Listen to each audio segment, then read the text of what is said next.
Hello, Pong Stars, and welcome to the Rathole. I'm your host, Commissioner Zack Eichten. First up in NFL news. Last week, we had the deadline for opt-outs in regards to the coronavirus. Minnesota had one player, Michael Pierce, opt out of the upcoming season. There were 66 total players that opted out due to coronavirus concerns, including one from the Packers, two from the Bears, and three from the Lions. Now, let's move on over to league news. In league news, we have a few trade alerts. Let's take a look at the trades that have been happening over the past couple weeks in the offseason so far. Number one, let's look at Sam and Noel, which happened in the end of July. Sam traded Noel his 2020 fourth rounder and his 2021 first rounder for Noel's Amari Cooper. Just for context, last year, Sam traded Amari Cooper to Noel for some picks. The next trade that just happened was actually our first multiple team trade that's ever happened in the league. It's a new feature that Sleeper can handle where you can trade between more than just two teams. It happened between Sam, Noel, and John. Sam traded away his 2020 second rounder that he had from an earlier trade with Noel, which ended up being the first pick of the second round, and he received Melvin Gordon. Noel traded away Miles Sanders to John and received his 2020 second rounder back from Sam from that earlier Amari Cooper trade last year, as well as John's 2021 second rounder. John traded away Melvin Gordon to Sam, as well as his 2021 second rounder to Noel to receive Miles Sanders, who he intends to keep going into the 2020 season. Sam pre-recorded his thoughts on the trade, and then we'll head over to a discussion between team owners John and Noel to get their thoughts on what made that trade work for them as well.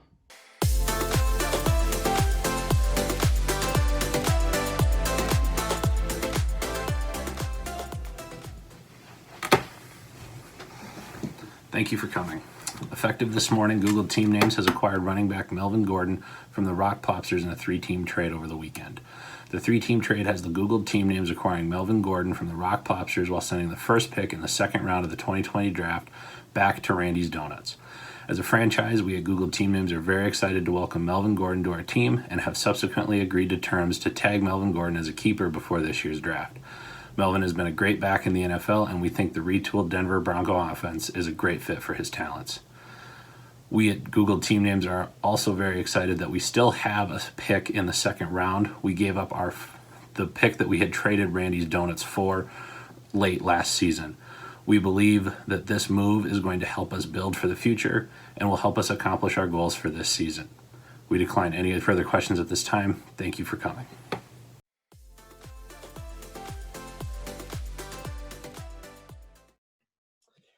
Team owners John Stevens and Noel Teigen are here with me to do a trade talk about the league's first ever three-way trade. Thanks for joining, gentlemen. I know we all just watched the press conference from the Google Team Names, and I'm excited to get your quick reactions to that, as well as hop on into what made this trade work and how we got to where we are today. Let's start with John Stevens. John, tell us about your reaction to the Google Team Names press conference just now. Yeah, it's not super shocking that team owner Sam Olsen decided to keep a guy that he ended up trading for this late in stages. It would have been kind of weird for him to not keep him, but I respect him including that detail in his press conference. Other than that, I think he made some great points about Melvin Gordon coming into the Broncos offense. I think he will be successful there. I'm not sure he's going to be as successful as Sam Olsen would like him to be, but all the best to him. Obviously, there's a reason why I traded him away. So, yeah, we'll see. We'll see what happens. Team owner Noel Teigen, let's hop over to you. Your quick reaction to the Google Team Names press conference. Yeah, so I would agree with John. I think Sam did a great point of making sure that he needed the running back he wanted for next year. As we all know, last year his team did not perform very well. And so I think that Sam has been trying to make some offseason moves that may impact his team in the future, and we'll see where it takes it. Overall, I think he could have gone into some more depth emotionally in his press conference because he didn't seem too attached to Melvin Gordon, even though he's the Bronco. If it's me, I'd be more excited. He was very stern and not, like I said, not much emotion, but we'll see what happens. All right. We have some new news that might surprise a lot of our league mates. Due to the acquisition of Melvin Gordon, it appears, as of right now at least, the Google Teams names are not keeping either Philip Lindsay or Cortland Sutton due to this impending trade. Your guys' thoughts on that keeper situation over at the Google team names? Go for it, John. Yeah, I mean, definitely surprised to not see Cortland Sutton being kept. I think that he would be a keeper for a lot of teams in this league, including probably Thomas's team, a couple others. He's definitely a good wide receiver. A lot of promise, especially in a keeper league. So a little surprising to see him let go. But obviously, DK Metcalf is kind of the other guy that was probably toying for that spot. So I'm sure it was a tough choice for Sam, but ultimately, I'm happy to see Cortland Sutton coming around on the draft board in a couple weeks here. Noel, any reaction to that keeper situation? Yeah, so it was pretty surprising. With Melvin Gordon being on the Broncos and Sam wasting his first-round pick on Philip Lindsay, who is now the backup running back on the Denver Broncos, it's pretty tough to see either the skilled player of the Philip Lindsay or Cortland Sutton being dropped. But as John was saying, it's going to be nice to have him back on the market. We all saw what Cortland Sutton's able to do last year, and hopefully with some more weapons in their offense, they're going to be able to do some more stuff, and it's going to be exciting to see. So we'll see what happens. All right, let's move on over to the trade in your favor. John, walk us through what you got and what you had to give up to get there. Yeah, so I acquired Miles Sanders from Noel, and in return for Noel, I gave him a second-round pick in 2021. And obviously Melvin Gordon to Sam Olsen's team. Felt like it was a really good move for me. I've been looking to offload Gordon for a while here. Knew Sam was a guy that would probably be willing to overpay just because he's a Broncos guy. I didn't get anything returned from Sam, so if anything, he was kind of paying Noel, but definitely saw an opportunity there to offload him. And then looking at Noel's team, Miles Sanders was kind of a guy that seemed like a fringe keeper guy for Noel. So identifying that, and pretty much on any other team in the league, he's an obvious keeper. So I knew the sell price on him would be relatively low, being only 3 or 4 weeks away from the draft. So I thought I would take advantage of that. Yeah, that's great. Noel, you got a bunch of picks out of the deal, but no players. Walk us through what you had to do to be involved in this trade. Yeah, so John reached out to me, actually. He was pretty anxious to make this trade go through. He sent me the trade, and then about 2 minutes, if not a minute after, he was sending me messages telling me to look at it and accept the trade as soon as possible.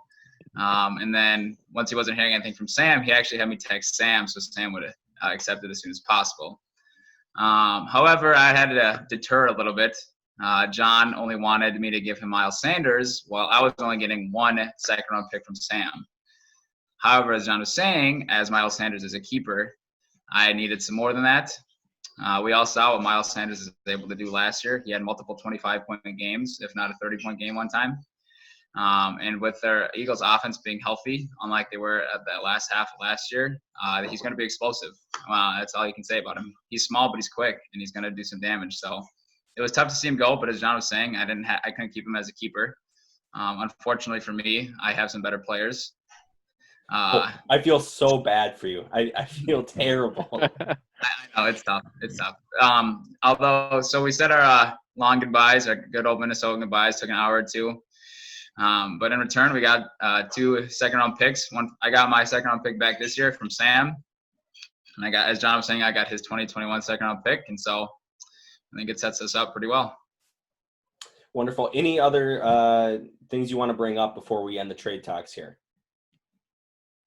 It was pretty bold to see John trading for Allen Robinson, but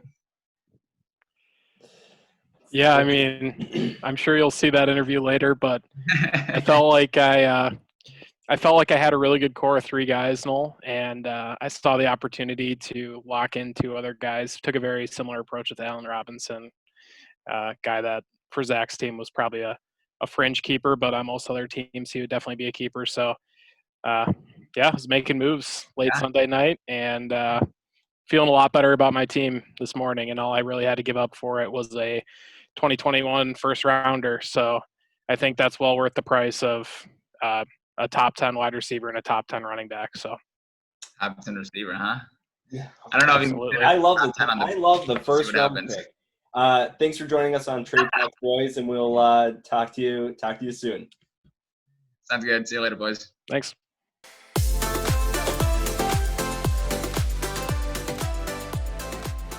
Finally, we had a third trade that just went through on the same day as that previous trade between team owners Zack and John.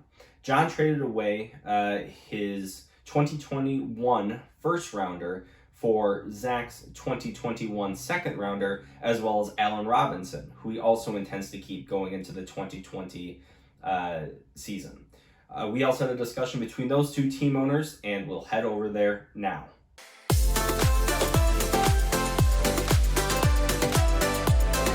Got the jersey on. See that? I'm team owner Zach right now. Yeah, you're team owner Zach, not Commissioner Zach. Not Commissioner Zach. He's a different guy. Wait, hold on. But you're gonna do an intro with Commissioner Zach. Commissioner Zach will intro us, and Commissioner Zach wants us to talk about the trade that just went through at the time of recording late last night. So, John, you approached me with this trade. What was your intentions?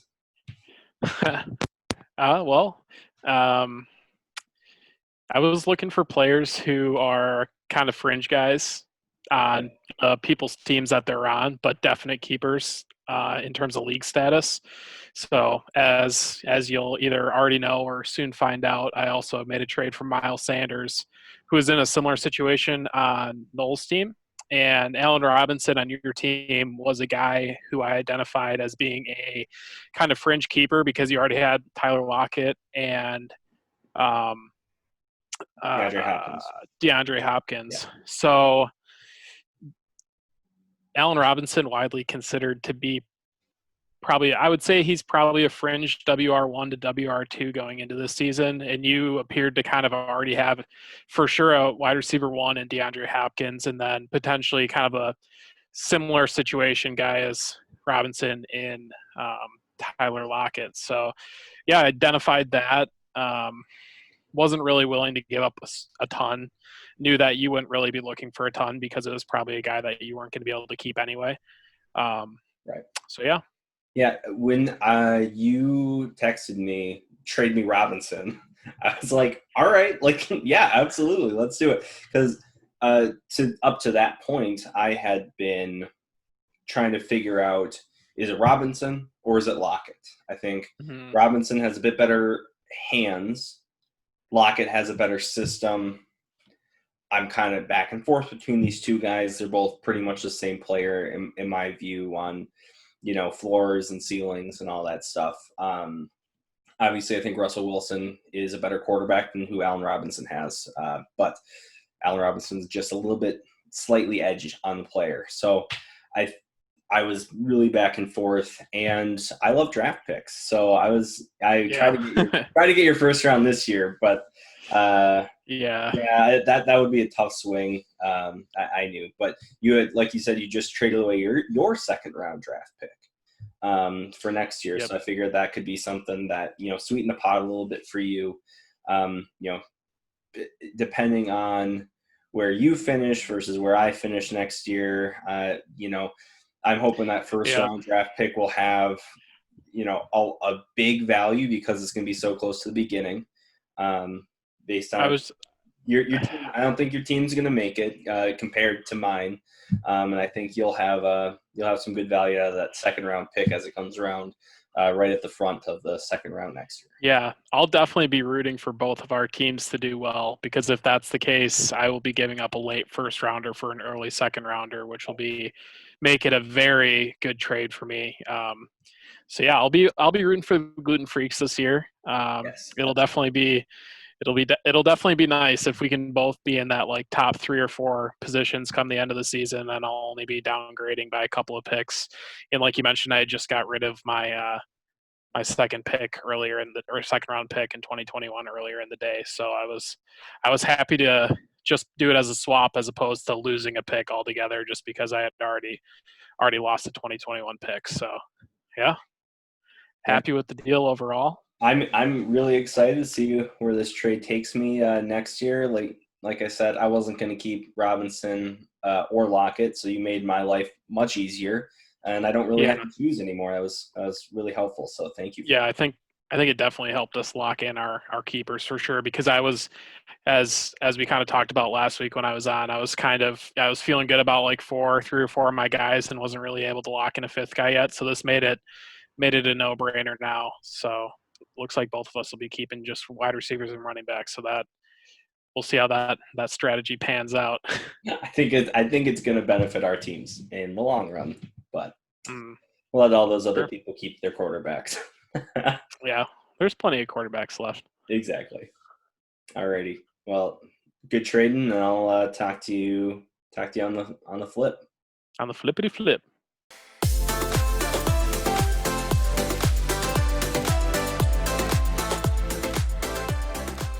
We will have to wait and see, I guess, on how these trades turn out as we get into the season. If you have reactions to these trades, send me a message. I'd love to discuss them with you, maybe even get your quick reactions on the show. Now, I also want to take a quick look at the punishments and expectations regarding punishments in this league. First of all, the punishments are meant to be fun part of this league, and not too outrageous, not too stressful, and overall lighthearted and a way for folks to bond in the league. Additionally, I want to recognize that it is really difficult for members of the league not in the Twin Cities area to schedule some of the options where others could be able to attend. To that end, I switched out one of the less lighthearted options of punishments, as well as I've provided Sam a temporary extension for his punishment due to the coronavirus. First, the change out. I removed the no apology gauntlet from the rotation of choices. It seemed like a really fun idea, but it also seemed like A, nobody would ever choose that option, and B, it would be really hard to schedule and attend. In its place is now a calendar shoot. The expectation for that punishment would be that you take 12 embarrassing pictures and create a calendar for your league mates, including important dates on the calendar such as birthdays, weddings and anniversaries, draft dates, keeper dates, the start of the season, and any other important dates that the league comes up with. And it is meant to be a more lighthearted one that folks who are not in the Twin Cities would be able to do relatively easily from wherever they are in the country. To the point about Sam, COVID has shut down most of the comedy clubs and open mics, and they are just now starting to reopen. So this is a message to you, Sam. Sam, if you would prefer to do the calendar option, I will allow you to choose that instead.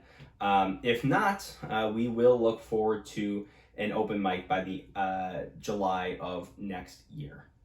I'm happy that many of you are also using the database. Like I said, I love looking at this data. I'm happy that we have all this from the years of the league. And to that end, I cannot wait to share this week's fun fact of the week.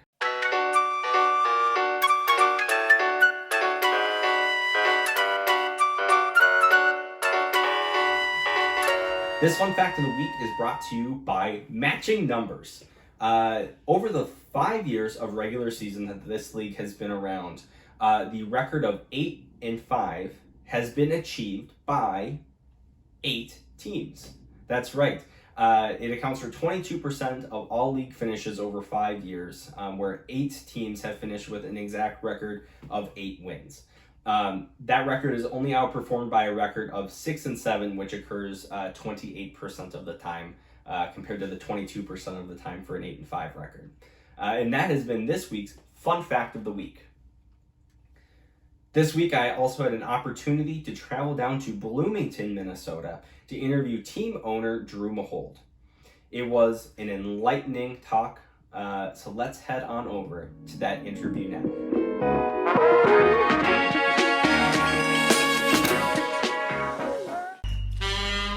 It was a dark night when I went to meet with Drew. The air was crisp, with the scent of storms on the horizon when I left. I hadn't seen him in months, but I was eager to know what he knew about fantasy football, and also what I would learn about myself along the way.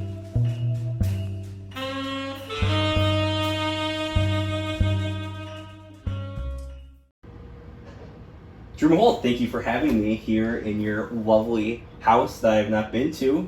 Why don't you tell me about the move? When did you get over here?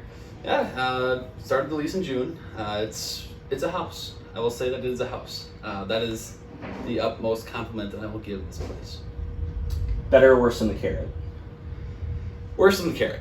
I'll say it's worse than the Carrot. Well, the thing is, the Carrot's got a lot of memories, moments attached to it that just gives me the edge to the Carrot right now over this place. And there's also not a name for this place right now besides the address right now. So kind of have, if you have a name for the house, the Carrot especially, a name like that, you have to get that on the edge. The Carrot's just not replaceable, is Right. what you're saying. Yes. And you'll never have the same feeling.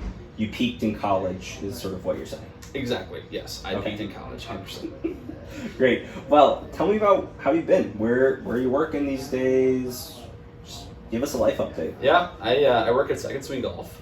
I play a crucial role in our community by selling golf clubs to golfers. So It sounds like you guys are essential workers. Yes.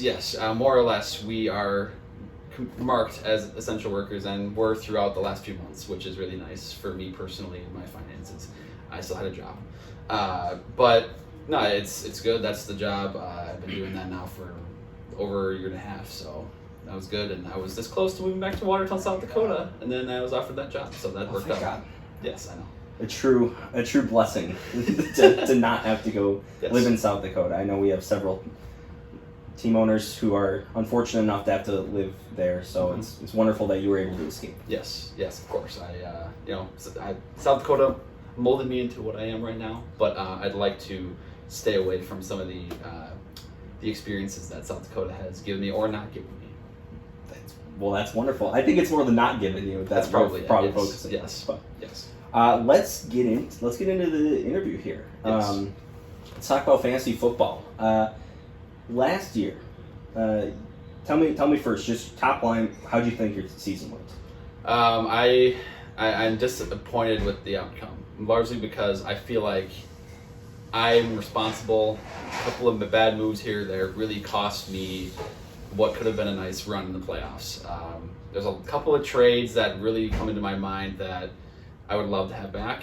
I just didn't think them through well enough, and I banked on some thoughts, some opinions, some measurements that weren't really supported by evidence. It was more of a gut feeling, and my gut feeling, clearly, I will not be trusting it moving forward as much as I did last year. That's probably a good move. I have trades taking up a lot on my Of course. questions here for you today. But I want to focus on something that could be good, could be bad, depending on how you look at it. Last year, your team scored over 40% of its points from the running back position. Give me your initial thoughts on that, and then sort of dial it back on how do you think that balance works for your team. So I feel like historically, since I've played fantasy football, which my first league was when I was 10 years old. So I've been playing for a while, and I feel like I've always emphasized the running back position with or without PPR. It's kind of always been, I think I've probably picked a running back first round every single year. It's just been, for me, it's always kind of been on a higher pedestal. So it happened last year, when I drafted Kamara and I drafted Aaron Jones. That also ended up with Eckler. That was kind of the three-headed monster carrying my points. Of course, now Aaron Jones is no longer on my team. I'm sure we'll talk about that a little bit later in the interview here. So, but I still love my 1-2 punch of Kamara and Eckler. I think Kamara, with a healthy season, with the Saints again. I think he'll be bounced back to that elite form from 2017 and 2018. I can't wait to see Kamara do well for your squad. I know you're really banking on that. So let's talk quick about your keepers then. Who you're looking at to keep on the squad moving into 2020. Right now, preliminarily, you have Austin Eckler and Alvin Kamara, Pat Mahomes, Cooper Kupp, and Adam Thielen. Yes. What sets those players apart on your team than someone like Marlon Mack, for instance? Yes. Well, I think Marlon Mack's out largely because they drafted Jonathan Taylor, and I think he's going to eventually sort of take that top role in the Colts backfield. The one I thought about a little bit was Devin Singletary in Buffalo. As the running back there, I thought, again, my running back bias, so to speak, I thought about keeping him instead of Kupp or Thielen. Again, I think it's just because, Kupp started off so hot last year, and it seems like he's sort of like that safety blanket for Jared Goff. Seems like he's got a kind of high floor, right? And Thielen, being now the only guy in Minnesota that I guess has any experience at receiver, right? You'd think he would get a large share of targets there as well. So I don't love my receiving core right now. Again, I will talk about Devontae Adams, I'm sure too. So that was also something that. I need a big season out of Thielen to make that trade look okay for me. So that's one of the big reasons too I'm keeping Thielen. That has to work out for me. So you're looking at this with sort of a sunken cost mentality. So you're looking at, I traded for Thielen, I got rid of one of the top receivers in the league to get these two guys in. Like you got Kupp, and you got Thielen, and you got Marlon Mack in a big trade with John last year where you traded away Devontae Adams, Aaron Jones, who had a spectacular season, and Jarvis Landry, who, as soon as you traded him away, took off and scored a million points for John's team last year. So, looking back, would you still make that trade? I mean, looking back, I understand the move I made, just because my thought was Aaron Jones was scoring too many touchdowns based on what's expected. It was kind of an anomaly, so to speak. At least that's what I thought. And then, getting rid of Devontae, it sucked. But at the same time, I think the Thielen injury sort of decreased his value, and it was a good time to buy low. And then Cooper Kupp at the time was like a top 5 receiver in fantasy, right? And then he really kind of declined towards the end of the season. And then Marlon Mack got hurt immediately after the injury as well. So it's not great looking trade right now, but I think I'm going to give at least Cooper Kupp and Thielen a chance to maybe reverse that a little bit this year. I'm hoping personally that Thielen reverses it at least. So. You also made a trade with Noel at one point during the year where you traded away Derrick Henry. And do you remember who you got back? I do. Do we have to talk about this? Yeah, we do have to talk about this one. All right, well, 2 guys I'm not keeping on my roster this year. Exactly. Terry McLaurin and Devin Singletary, I believe was the team. Yes, was the duo. Yeah. So that was just a lazy move by me, because I looked at this and I kind of saw both guys as really young players that are going to be great in the future, but I just didn't look too deep into what my team was and the status for my keepers moving forward, because I thought more of like a dynasty long term. You want to get these guys and have them on your roster in 2 to 3 years when things around them are great. Right. And so that's just a rookie mistake. I mean, rookie mistake as someone who's never played a keeper league. I didn't look too deeply into the repercussions of that. And now Noel's team is loaded, and I am partially due for that. Well, we both made bonehead moves with Noel. Yeah. I personally traded away Michael Thomas and received David Johnson. So, wonderful. Awesome. That was a great move. I also got Tyler Boyd. Ooh, wonderful. Yeah, how did he turn out? I think he actually ended up on your team for a little bit. He probably I know he did, because we traded. Yeah, you took him from me. I had a lot of very wide receiver 3s last year on my team. Yeah, so you came to me with a trade where you sent me Darren Waller and Marquise Brown, as well as your first round pick for 2020. In return, I believe you got Golden Tate, you got Derrick Henry, which was great until you got rid of him. And I believe Tyler Boyd were the 3. On the surface, that trade works really well in my favor, I think. I mean, that trade works. That great. trade alone, in the event that I keep Derrick Henry as I should have, that trade worked really well for me. But clearly, we know how history had turned out. And now Noel's team's loaded, and there is almost imbalance in the league because of my boneheaded move. But you know what? That's the nice thing about this league, though, is that it's unpredictable, and that we had a whole new draft with rookies that come in, and there is opportunity for a couple of those teams that were maybe bottom dwellers to Any particular really teams come to mind? We don't need to say any names. Again, He's being nice. If you draft Philip Lindsay in the first round, things might unravel for you quickly. But there's a chance for those teams to really pick up somebody valuable right away in the draft this year. There's a couple big names at running back. So that's what's nice about this. So you can really turn around quick, and some of those rookies can make a big impact. Now we've been on your trades for a while, and I think on the whole, what would you rate your trades? My trades season. A through F.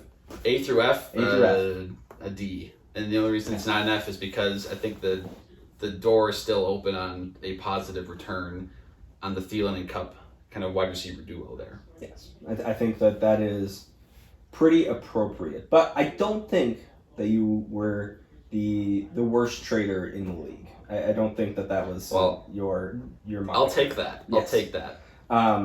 In fact, while we're on trades, I wrote down a few things that have been happening over the offseason. I just want to get your feedback on. So far this offseason, folks, we've had Sam and Noel making 2 trades in the offseason, and John making 1. One of those just came out very recently. And I want to get just your initial reaction. Grade these trades for each team. All right. The first one, let's go Sam and Noel. Sam trades his 2020 4th rounder and his 2021 1st rounder for Amari Cooper. So, Noel's doing what he should do, right? He's got a loaded roster. He knows who his keepers are. And he is basically stockpiling draft picks for the future to essentially maintain the dominance that he probably will continue to have in 2020. So he's using the rest of the league right now to gain draft picks and to give people keepers for their team that wouldn't be keepers on his team. Yeah. And so that's one thing that needs to be noted here, is that it's not that he's taking advantage of the league, because this is how it's set up, and if you build a great team, this is the advantage that you have. Mm-hmm. But he's just reaping the benefits of having that dominant team by taking other draft picks for, again, keepers that are players that would be keepers on other teams, but not his own. Yeah. So Noel gets an A on that trade. Sam gets a. I think Sam ends up. Sam. It's not a bad move for Sam either. He needed help. He needed a star, and he got one. Would your analysis change if I had told you that earlier last year, Sam traded Amari Cooper to Noel for worse picks than he just gave? Well, yeah. Okay. Hindsight is one. Hindsight is one. Hindsight is one. That's great. All right. Next trade. I just want to get your reaction. Came out today when we're recording this. Yep. Very fresh trade. Hasn't even processed yet.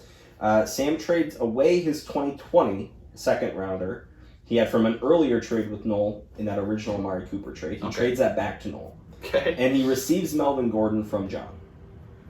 Noel trades Miles Sanders to John, receives his 2020 2nd rounder back from Sam that he had originally given for Amari Cooper, as well as John's 2021 2nd rounder. No, he doesn't gain any players. Yeah. He gets rid of Miles Sanders. And John trades new running back in Denver, Melvin Gordon, and to Sam and his 2021 2nd rounder to Noel to receive Miles Sanders. Quick response. What do you think about these trades? I hope John is going to keep Miles Sanders, right? If you're going to make a trade for somebody, which I see potential there. It seems like it'd be a little risky to keep Miles Sanders. I don't know if he's going to be sharing the backfield. Philly there was a wild share of carries last year. You had Jordan Howard. You had Boston Scott. Somebody named Boston Scott was a running back for them last year. They got a lot of touches. So there's always that question with Doug Peterson. He loves to throw running backs in there. So I don't know if I love that play. And if he's not keeping, if he's not going to keep Miles Sanders, then I don't know what the move is made for. Melvin Gordon and Philip Lindsay together for Sam, sure. Guy loves the Broncos. It's really showing here. He He's also keeping Cortland Sutton, is the word on the street. So really relying on this Broncos offense, Yes, which was exactly. definitely potent last year. Elite offense. Drew Lock has proven himself to be one of the top 5 quarterbacks. Yes, the in top football. quarterback in football. So Absolutely. I mean, I get it. You want to handcuff your running back. That's something you always want to do. I got on my roster. Last season I had Latavius Murray, backing up Alvin Kamara. But so he plans on keeping, I would assume, 2 Denver running backs in his keepers, That would and be then my keeping assumption. Cortland Sutton. Yes. So. Go We'll see how it Broncos. goes, yeah. Go Broncos. Yeah, exactly. And then, of course, Noel again, just stockpiling draft picks, doing what he can do with the assets that he has, and building for the future while maintaining that dominance because of some boneheaded trades that I made. And I made. Yes. Yeah, it's together. All right, one last trade question before we move on. All right. There's some league chatter going around that there was a potential trade in the works where Noel was going to end up with Pat Mahomes, Yes. and you were going to end up with some other There goodies was for your team. this is true. Okay, this is true. All right, what broke down those talks? Why didn't that end up happening? So, Noel offered me what I still feel and is probably more than fair in terms of in a vacuum the deal. First rounder in 2020, so I don't know what his is, probably like 11th or 12th or 10th overall. 10th overall. So 10th overall, Dak Prescott and Amari Cooper for Pat Mahomes was the deal. Now, I do need a little bit of receiver help. I think Thielen and Kupp, there's not quite that trust from me that can be a powerful 1-2 punch.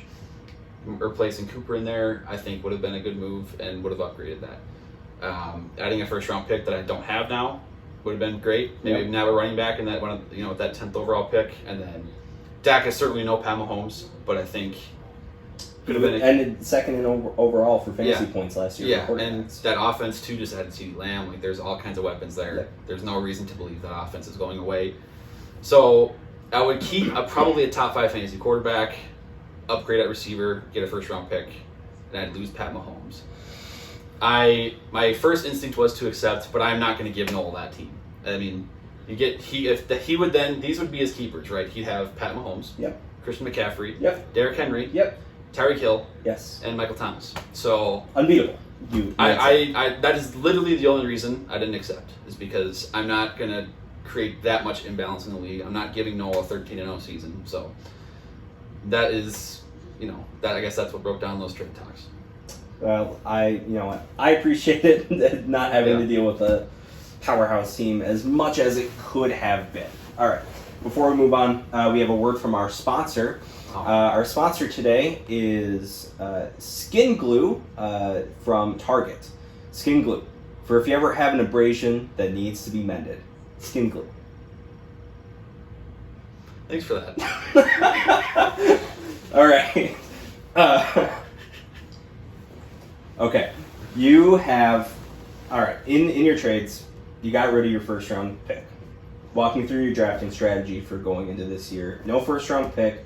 And you have a team with a solid core, but I wouldn't say it is bombastic. I Walk me agree. through your draft I strategy. agree. I think the key is going to be trying to find.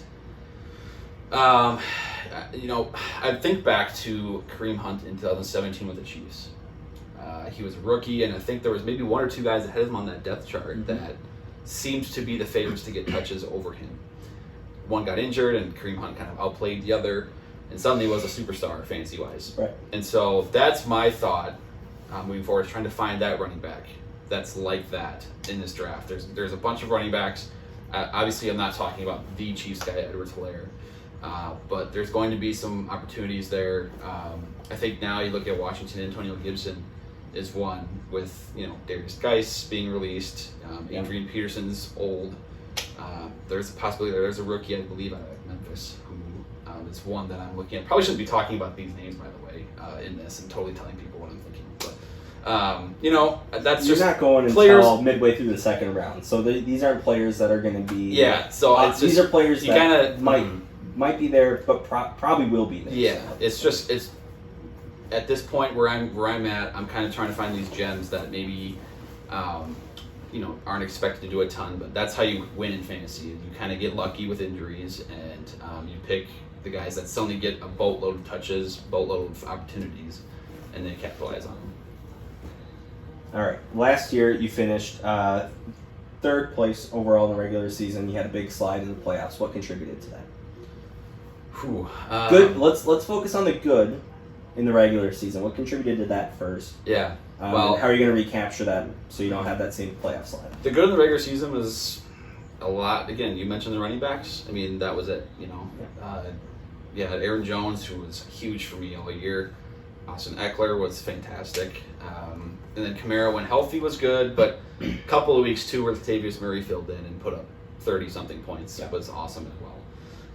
So finding that in the running back position, I need to find a reliable third running back. That could be Devin Singletary if I end up trying to get him back through the draft. Yep. It's going to need to be a reliable third running back because I like Eckler and I like Kamara. But in my wide receiver position really crumbled after Devontae Adams was no longer on my team. Right. Adam Thielen didn't perform too well down the stretch in those playoffs.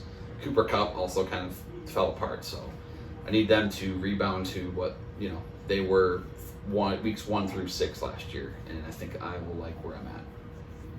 I think you'll like where you're at too. I want to just take a look really quick here at your schedule last year. So you had a pretty good easy schedule for your first 3 games, and that repeated at the end. So you ended up facing off against Lucas, who finished 8th overall in the regular season, John, who finished off 6th overall in the regular season, Tony, who finished 10th overall in the regular season, and you had to play Noel twice where you won one of those matchups. How much of that front-loaded easy schedule that you got to repeat, how much do you think that impacted your overall season? It's tremendous. It's tremendous. We don't get to make our own schedule, Right. If it was up to me, which I know would be unfair if it was, but if it was up to me, I'm throwing the gauntlet at my guys right away. Yeah. You want them to get, used to the peak competition right away in the season, so that they're primed for a strong run down the stretch. And I would say that was a huge factor in my slide down the rest of the season. My guys, they were used to weaker competition, if you will, earlier in the season. They were faced with a lot of strong competition later on, and then the playoffs came, pressure fell on them, and they didn't quite live up to that. So I would say it's for sure all of that and not the decisions that I made as manager of my team. Yeah, for sure not. Definitely not. All right, I'm gonna read this off for you here. Okay. Let's talk about something fun. Okay, I like fun. It's fun. It's fun for you. And it's last year's average points for. Okay. You ranked 4th in the league, and you were tied for first place in weeks over 100 points. All right. Which you only had 3 weeks that were under 100 points. What do you think was the biggest contribution to that success? I know we've talked a lot about running backs, but is it you just plug and play, or was it you're looking very closely at matchups? What's the strategy behind making sure? Here's the deal. I think it was 2 moves. One was getting Eckler when I did, knowing about Melvin Gordon's situation earlier in the season. The holdout and the uncertainty about his play. I think I kind of took a chance on him in the draft, a little bit higher maybe than was. You got him in round 9 so, last year, which is I think looking back on it is low, but at the time, if you think about it, that's like a number 2 running back on a team in the 9th round, which isn't awesome. Yeah. But with the Melvin Gordon situation, I took a risk there. It paid off, and then keep getting Latavius Murray on my team to kind of fill in for Kamara, and he put up a bunch of points a few times there. So those are the 2 moves I think that really helped me in some of those weeks that I would look back on for sure. And then of course when you can get consistency from Pat Mahomes at quarterback, that helps too. He puts you got 20 at your quarterback position right away at the very least every week, as long as he's in there healthy. So I want to look at your top 8 picks from last year really quick. And I just want you to shout out if they're still on your team and how much value you got out for them. All right. Number 1 overall, Alvin Kamara. Good value out of him? Think he's... I know he's one of your keepers, but how much of that is the perception you have to keep him? Injuries contributed to last year. I think it's good value still. Okay. I think it's, a healthy Kamara is still an elite running back. Yes. You drafted in 3rd position, so on that swing back through, you had the 8th pick in the 2nd round. You got Patrick Mahomes late in the 2nd. Think that's good value for him still. Yes, I do. Yes, I do. I think he's still, any given week he can put up 30 plus. I mean, you saw the playoff run. Right. The guy puts up numbers against any defense, against Anybody, anybody at any time. So I love that, and it's nice to know that I have the top fantasy quarterback for really as long as I would like. Questionable. The top fantasy quarterback. Josh, I want Lamar Jackson. I'll trade you whatever you want. So hit me up. I'll take Pat too. But Josh, I want Lamar. Overall, way more than that. Third round, you traded away Devontae Adams. Mm-hmm. Fourth round, you traded away Aaron Jones. Would you still do it? I know we've said it. Would you still do it? No, I wouldn't. If I knew what I know now, Wouldn't that do it. Cooper Kupp would Perfect. decline. Thielen, yeah. No. Duke Johnson. Yeah, let's just skip that. Yeah, let's skip that one. Houston running back? Question mark. Jarvis Landry, you traded him away. He's gone. No, I don't. He had all of his good value after you traded him away. Yes, correct. Hunter Henry, still on your team. Yeah. Would you consider keeping a tight end? No, unless it's like an elite player, George Kittle, Travis Kelce, someone like that. Okay. Not somebody like Hunter Henry who will put up, a 14-point performance every other week or so. Yeah. But I need, if you're going to keep somebody, it's got to be a dominant player at the position. Absolutely. And finally, 8th round, Marquise Brown. I think you had the most value out of anybody with him because he was putting up a solid couple of points at the beginning and then really just sort of fell off. I think, was it that week 1 last year where the Ravens just destroyed the Dolphins? I think Lamar hit Brown for 2 deep touchdowns or something. It was great. That was pretty high for him, I think. I mean, looking back, Yes. that's a pretty high round to be drafting a rookie receiver like that. But I do think from what I got out of it, it worked out. Yeah, all you had to do is give me him and Darren Waller in a first rounder. And for Derrick Henry, though. Yes. Oh. Well, yeah. Tough. Yeah. All right, let's go to a fun part. Let's go to a fun question. Let's get out of here. It's a would you rather. We do this every week. Okay. It's a fun one. Would you rather be a defenseless quarterback facing off against Daniil Hunter? Or would you rather be the last safety in front of a full speed Derrick Henry? Wow. I'd rather be defenseless Oh, against okay. Daniil Hunter. My thought process there is I'd rather not know something's coming and just Whereas if I'm backpedaling while Derrick Henry is running full steam at me, we didn't talk about the weather, but if it's cold out too, You're toast, yeah. I'm done, and I know what's happening, and that fear is going to crumble me. And if you miss, everybody hates you. Quarterback, well, that's on your line. Oh, How are for you sure. supposed to see? That's on the left tackle. That's Matt Khalil's fault. I'm sure that'll make you feel a lot better. Yes. When you are concussed in the hospital for whichever hit you take. I mean, I think both of them, that could be the result for someone like me who is not an elite NFL supremely player. strong or athletic. Yes. I don't stand a chance either way. I mean, this is an impossible scenario. But I like the one where I just don't see it coming and it just hits me too hard where I can't even process what's happening. All right, perfect. Well, thanks again to our sponsor, Skin Glue. Pick it up at Target.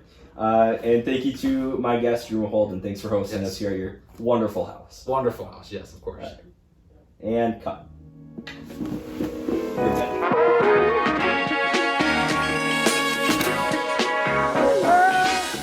Whew. I don't know about all of you, but I feel like that was as good as any trade school I have ever seen. Thank you again to Drew Mahowald for quite the enlightening talk.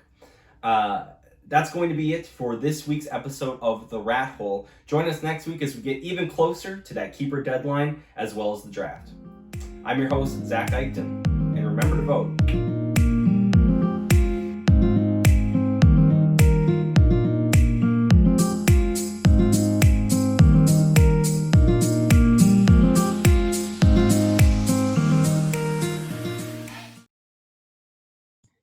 Crack the old necks. Get those going. Ugh.